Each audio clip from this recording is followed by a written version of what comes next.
días, mi nombre es Ali Alexander Castrillón, yo soy director de impuestos del área tributaria para KPMG en Colombia y le agradezco al Instituto Colombiano de Contadores Públicos por la invitación que me hizo a contarles a ustedes un poco acerca de los principales cambios que tuvo la información exógena para el año 2015 y por lo tanto pues no pretendemos desarrollar en este espacio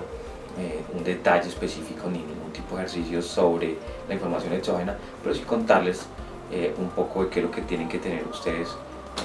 en cuenta para poder desarrollar apropiadamente la preparación de una información exógena. Bien, los temas entonces que vamos a hablar durante este espacio son qué es la información exógena, cuáles fueron los principales cambios, cuáles son las principales sanciones que se generan y cuál es la forma de presentar la información exógena.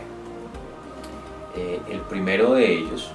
que es la información exógena, pues es simplemente un reporte que se le efectúa a la DIAN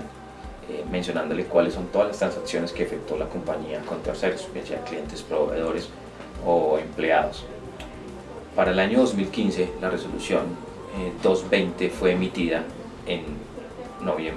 octubre del año 2014 solicitando todas las características técnicas que debe contener la información para poder ser reportada a la DIAN. Sin embargo, no es solo una la resolución que se debe tener en cuenta para preparar esta información del año 2015, sino debemos también tener previsto que la DIAN emitió 3 resoluciones con posterioridad a ella.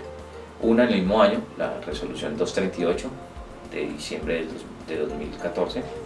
Luego emitió en el año 2015 la resolución 78 y la resolución 111. En estas realiza pues, unos importantes cambios que debemos tener en cuenta, como les mencionaba, para preparar la información exógena. Si clasificamos en 2 grandes grupos estos cambios, podríamos tener un primer grupo de cuál es la información que cambió del 2014 respecto al 2015 y otro grupo los cambios que se generaron inicialmente con la resolución 220 que posteriormente fue modificada con las 3 resoluciones siguientes. Entonces, si hablamos del primer grupo de cambios, tenemos que para el año 2015 en relación con el año 2014 la DIAN está solicitando nueva información, toda para ser preparada con base en unos archivos ya no XML sino en los formatos CSV. Adicionalmente está solicitando que los empleadores reporten el formato 220, que es el relacionado con el pago que le hace a los empleados. También está solicitando que se le reporte las sociedades que adquirieron bonos en favor de los trabajadores y algo muy importante y relevante que tal vez no se le ha dado la importancia suficiente es que le solicita a los alcaldes y gobernadores que le reporten cuáles son los pagos que hicieron de industria y comercio, vehículos y predial. Eso con el propósito de poder determinar no solo cuál fue el impuesto que pagaron los diferentes contribuyentes, sino también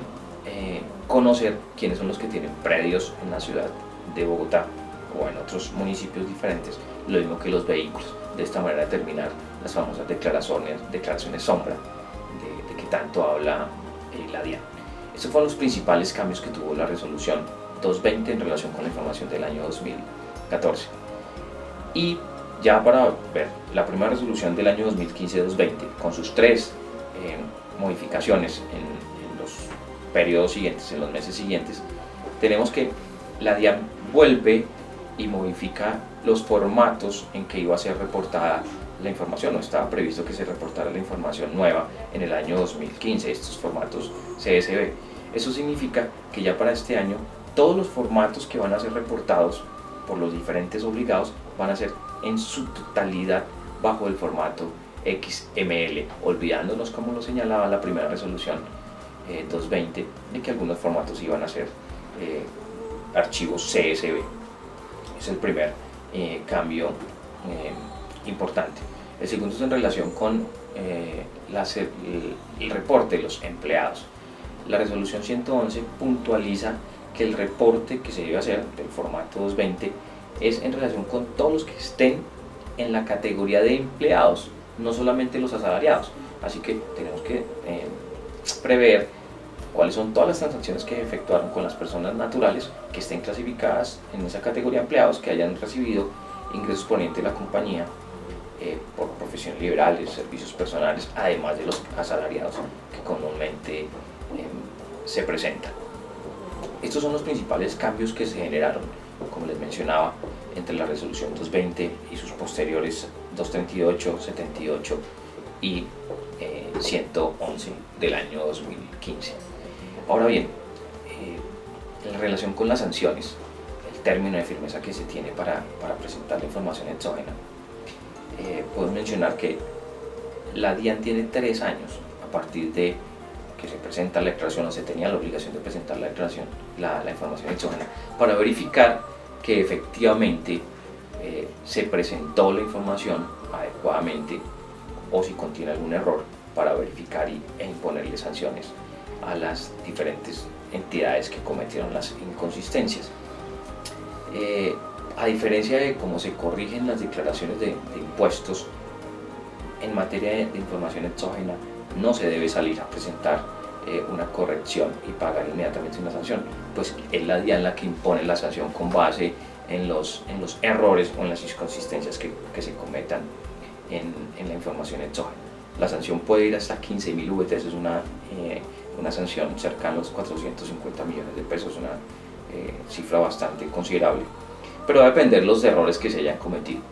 Si son errores por extemporaneidad, la sanción va a ser del 5% sobre el total de los montos que no se reportaron, y si son errores será del 3%, la sanción que se aplique sobre los montos que generaron algún tipo de inconsistencia. Y en relación con la presentación de la información, hace unos años se podía presentar simplemente en una USB, se reportaba ante la DIAN. Sin embargo, ahora todo debe ser virtualmente, lo que implica que si bien es una persona natural o jurídica la que tenga la obligación de presentar la información exógena, debe previamente acudir a la DIAN para solicitar la firma digital y poder presentar de manera virtual la información tal y cual como la exigen las diferentes resoluciones que les he mencionado para el año 2015. Pues bien, este es un corto resumen de lo que traen los cambios, modificaciones, sanciones, forma de presentar la información exógena para el año 2015. Espero que sea de bastante utilidad para todos ustedes. Muchas gracias.